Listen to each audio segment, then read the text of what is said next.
এই সিরিজের আগে লিটনের ব্যাটিং আমার খুব বেশি দেখা হয়নি। তারপর এই সিরিজে যা দেখলাম তাতে আমার উপলব্ধি হলো লিটন একজন টপ ক্লাস ব্যাটসম্যান, বিশেষ করে ফাস্ট বোলিংয়ের বিপক্ষে।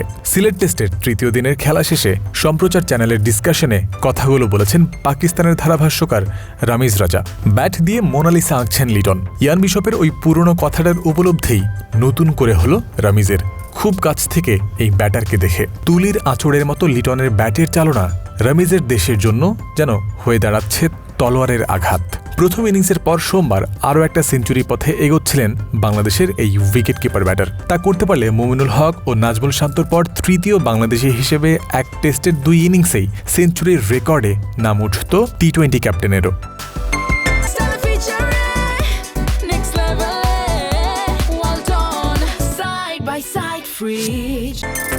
ব্যাক টু ব্যাক ইনিংসে সেঞ্চুরি হলো না, তবে অন্য আরেক রেকর্ডে লিটনের ধারে কাছে কেউ নেই। বাংলাদেশি উইকেট কিপার ব্যাটার হিসেবে এক টেস্টে সেঞ্চুরি ও 50 করার ঘটনা ঘটেছে 3 বার। প্রতিবারই এর সম্পাদনকারীর নাম লিটন দাস।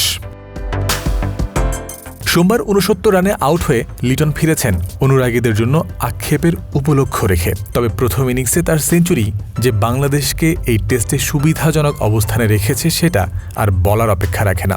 যদিও পাকিস্তানের পেস বোলার খুররাম শাহজাদ দাবি করেছিলেন ভাগ্যের জোরে লিটন সেঞ্চুরি করেছিলেন, পাকিস্তান তাকে লাইফ না দিলে লিটন ওই অর্জনটা পেতেনই না। সেদিনই লিটন বিষয়টা শুনে বলেছিলেন ভাগ্যেরও দরকার আছে। এই বিষয়ে কথা আরও এগিয়েছে। সোমবার আর একবার সেই প্রসঙ্গে এলো রামিজ রাজা, সমন্বয় ঘোষ ও আথার আলীর ডিসকাশনে।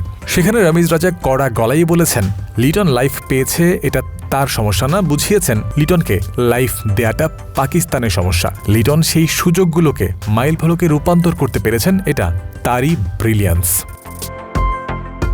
প্রথম ইনিংসের পর ম্যাচের তৃতীয় ইনিংসেও লিটনের ব্যাটিং বাংলাদেশকে সুবিধাজনক অবস্থানে নিয়ে গেছে ইতোমধ্যেই। পাকিস্তানের সামনে 437 রানের টার্গেট, আছে 2টা দিন। তবে এত রান তাড়া করে জেতার রেকর্ড নেই ক্রিকেট ইতিহাসেই। তাই সিলেট টেস্টে জিততে হলে পাকিস্তানকে বিশ্ব রেকর্ড গড়তে হবে। দলটাকে বিশ্ব রেকর্ড গড়ার চ্যালেঞ্জের মুখে ফেলেছেন তো সেই মুশফিক, জয় আর লিটনরাই। জয়ন্ত বিন্দু, ক্রিক ফ্রেঞ্জি।